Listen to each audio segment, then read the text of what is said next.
வாய்ப்பு கொடுத்தீங்க, ரொம்ப ரொம்ப தேங்க்ஸ். எனக்கு என்னன்னா, எனக்கு வந்துட்டு மரியாதை கொடுத்தது வந்துட்டு எனக்கு வந்துட்டு ஃபஸ்ட்டு கிடையாது. என்ன பெற்றெடுத்த அம்மா அப்பா அவர்களுக்கு தான் ஃபஸ்ட்டு நான் நன்றியை தெரிவித்தேன்.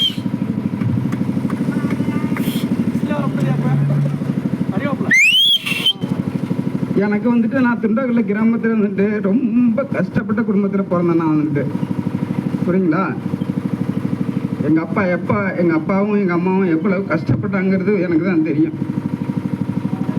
ஆனால் நீங்கள் சில பசங்க எல்லா பேருமே எப்படி இருக்கீங்கிறது எனக்கு வந்துட்டு ரொம்ப வருத்தத்தை தெரிகிறது, வருத்தமாக இருக்குது. எல்லா பேருமே நம்ம சமுதாயத்தில் உள்ளவங்க எல்லா பேருமே கஷ்டப்படுறவங்க தான். பட் இருந்தாலும் அதை நீங்கள் வந்துட்டு யோசிக்கிறதே கிடையாது.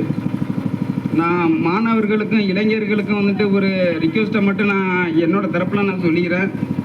நான் 24 வருஷம் பணிபுரிஞ்சு வந்திருக்கேன். கடவுள் புண்ணியத்துலேயும் எங்கள் அம்மா அப்பா புண்ணியத்துலேயும் என்னோட காளியம்மாவோட புண்ணியத்துலேயும் தான் நான் உயிர் திரும்பி வந்திருக்கேங்கிறது வந்துட்டு பெரிய விஷயம். வந்துட்டு எத்தனையோ பேரை பார்த்துருப்பீங்க. கண்டிப்பாக வந்துட்டு என்னோட அண்ணன் தம்பிங்களும் எத்தனை பேர் இறந்துருக்காங்க இந்தியன் ஆர்மியில் வந்துட்டு. நான் சத்தியமாக சொல்கிறேன், நான் இந்தியன் ஆர்மிலேருந்து இறந்து தான் என் புணமாக வரணும்னு தான் நான் ஆசைப்பட்டேன். எனக்கு அதுதான் வந்துட்டு நான் உண்மையிலே சொல்கிறேன், வந்துட்டு இறந்து தான் வந்துட்டு வரணும்னு ஆசைப்பட்டேன். அதுதான் எனக்கு இதை விட எனக்கு பெருமைன்னு நினச்சிட்டு இருந்தேன். பட் இருந்தாலும் எங்கள் அம்மா